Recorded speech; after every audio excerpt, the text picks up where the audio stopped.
రాజు నువ్వు ఎప్పుడు వ్యాన్ కొడుతున్నాడు, మనకు పెళ్ళైనా వ్యాన్ కొడుతున్నాడు, మనకు పిల్లలు పుట్టినా వ్యాన్ కొడుతున్నాడు, మన ముసలాళ్ళ వైపున వ్యాన్ కొడుతున్నాడు, సరేనా?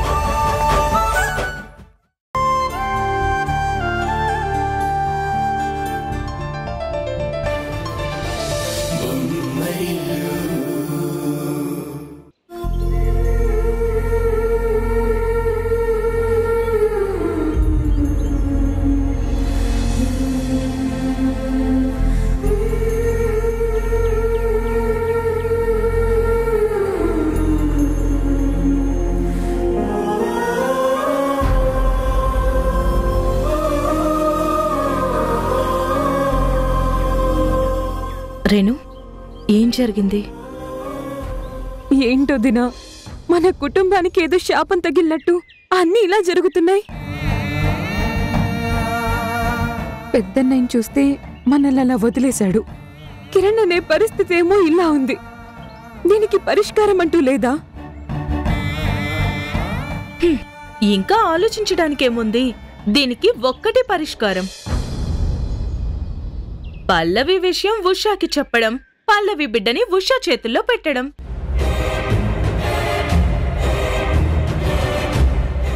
అత్తయ్య గారు మాత్రం అంతకంటే ఇంకేం చేస్తారు? అలా చేస్తే ఉషా వదిన తట్టుకోగలదా? తట్టుకోక ఏం చేస్తుంది? తనకి బిడ్డలు పుట్టే అవకాశం లేనప్పుడు ఇలాంటివి తట్టుకోవాలి మరి.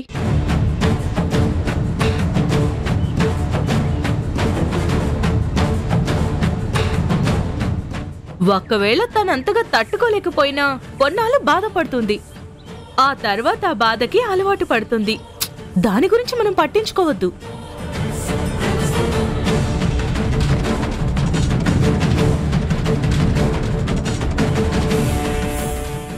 పూలు పూయని మొక్క ఎండిపోతే మాత్రం ఎవరు పట్టించుకుంటారు?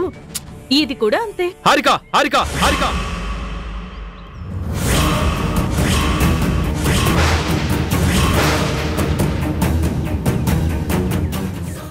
సంజయ్, ఏం మాట్లాడుతున్నావు నువ్వు? నిజమే మాట్లాడుతున్నాను బావగారు. ఏంటి నిజం? మీరందరూ ఉషా గొంతు కోయాలనుకోవడం నిజం?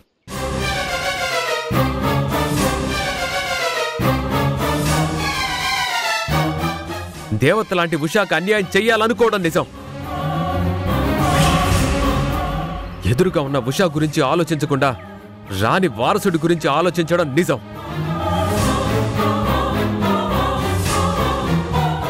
అమ్మా, నువ్వు ఉషా గురించి ఎంత ఆలోచిస్తావో ఈ ఇంటి వారసుడి గురించి కూడా అంతే ఆలోచిస్తావని నాకు తెలుసు. కానీ కొంతమంది నీ ఆలోచనని పక్కదారి పట్టిస్తున్నారు.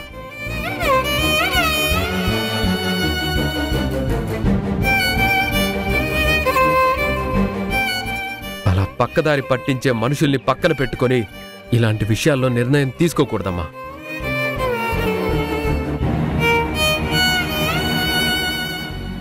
ఎవరు ఎన్ని రకాలుగా ఇన్ఫ్లుయెన్స్ చేసినా ఫైనల్గా నేనుగా ఆలోచించే నిర్ణయం తీసుకుంటాను.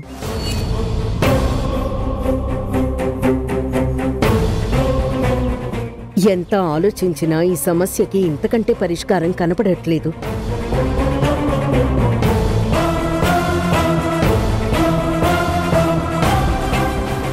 కిరణ్, పల్లవిని తల్లిని చేయటం అనేది ఖచ్చితంగా తప్పే.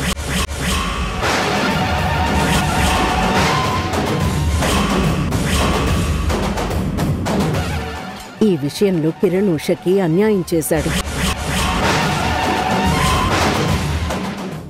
జరిగిన తప్పుని సరిదిద్దడానికి పల్లవిని మనింటి కోడలుగా ఇంటికి తీసుకురాలేం. అలాంటప్పుడు పల్లవి బిడ్డనైనా మనింటికి వారసుడిగా తీసుకొస్తే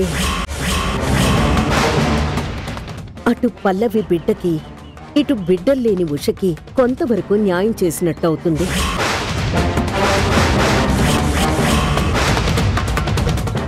తప్పమ్మా, నీ ఆలోచన తప్పు.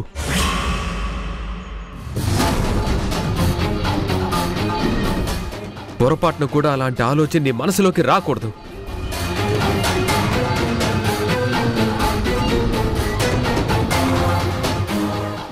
చేతులారా నీ కోడలికి నువ్వు అన్యాయం చేయకూడదు.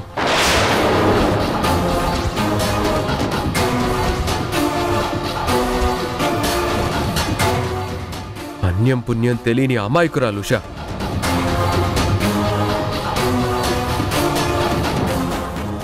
దేవాలయం లాంటి మన ఇంటికి మరో ఇంటి నుంచి వచ్చిన దేవత ఉషా.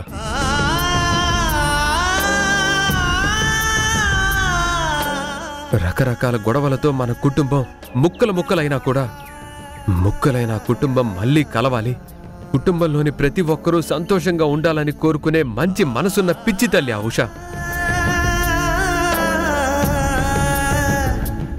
అలాంటి మంచి మనిషి కళ్ళల్లో కన్నీళ్లకు కారణమైన వారు ఆ కన్నీళ్లలోనే కొట్టుకుపోతారు.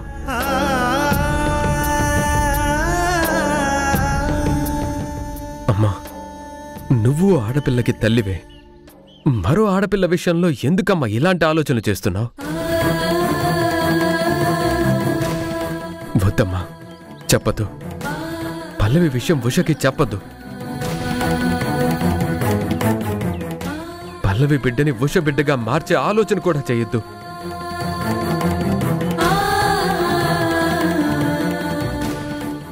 దయచేసి తొందరపడి ఈ విషయంలో మాత్రం అలాంటి నిర్ణయం తీసుకోవద్దు.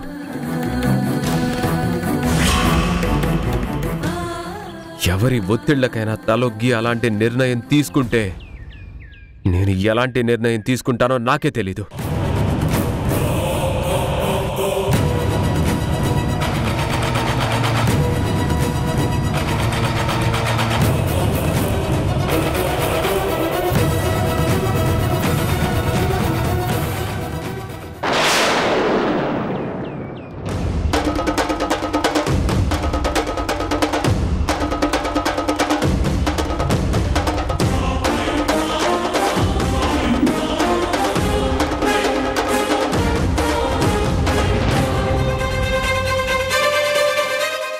నాన్నా, మీకు చెప్పేంతటి వాణ్ణి కాదు, కానీ పరిస్థితులు ఇలా చెప్పిస్తున్నాయి. మహాభారతంలో నిండు సభలో తన ముందే కోడలు ద్రౌపదికి అంత అవమానం, అంత అన్యాయం జరుగుతున్నా కళ్ళు లేవు కాబట్టి ధృతరాష్ట్రుడు చూడలేదు.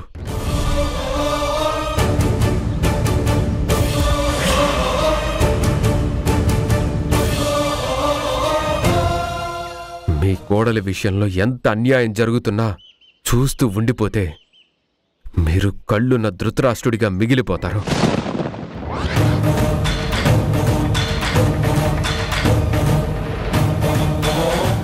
దయచేసి నా బాధను అర్థం చేసుకోండి.